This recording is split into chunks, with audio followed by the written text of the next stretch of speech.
மற்றும் ஒரு அண்மைச் செய்தி, நாகையில் தூர்வாரப்பட்ட கோவில் குளத்தை ஒட்டியிருந்த 3 வீடுகள் சரிந்து விழுந்ததால் அந்த பகுதி தற்போது பரபரப்பு ஏற்பட்டுள்ளது. கூடுதல் விவரங்களோடு இணைகிறார் நமது செய்தியாளர் நளின். வணக்கம் நளின், விவரம். வணக்கம் ஜெயஸ்ரீ. நாகப்பட்டினம் நீலாதேச்சம்மன் கோவில் அருகில் உள்ள காசி விஸ்வநாதர் குளத்தை சுற்றி 100க்கும் மேற்பட்ட வீடுகள் உள்ளது. கோவிலுக்கு சொந்தமான இடம் மற்றும் பட்டா இடங்களில் பல ஆண்டுகளாக தலைமுறையாக வீடு கட்டி வசித்து வருகின்றனர்.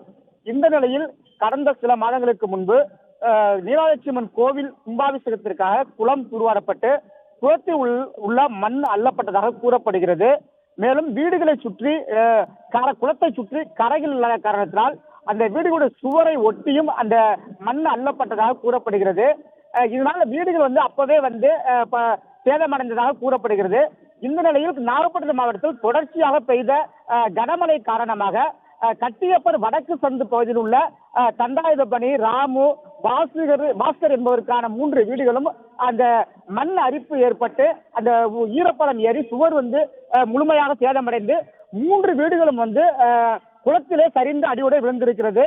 இதனால நல்வாய்ப்பாக அந்த வீட்டில் குடியிருந்தவர்கள் உயிர் தப்பிய நிலையில் வீடுகளில் இருந்த பொருட்கள் முழுமையாக சேதமடைந்திருக்கிறது. காங்கிரீட் கட்டிடங்களான அந்த வீடுகள் அனைத்துமே குளத்தினுடைய கிரிப்னஸ் இல்லாத காரணத்தினால் முழுமையாக வீடு இருந்து விடுவதாக கூறப்படுகிறது. இது தற்போது நகராட்சிக்கு சொந்தமான அந்த இடம் என்பதால் தற்போது கோயில் நிர்வாகமும் அந்த இடத்திற்கு சொந்தம் என்பதால் தற்போது அந்த பகுதியில் கோயில் நிர்வாகத்திலே பார்வையிட்டு வருகின்றனர்.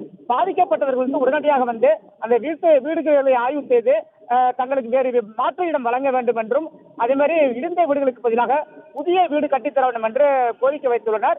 சுவற்றை ஒட்டி அந்த குளத்தை ஒட்டி கரையில்லாத காரணத்தினால் அதிகப்படியான மண் எடுத்ததே இதற்கு காரணம் என்று அப்பகுதியில் குற்றம் சாட்டி வருகின்றனர்.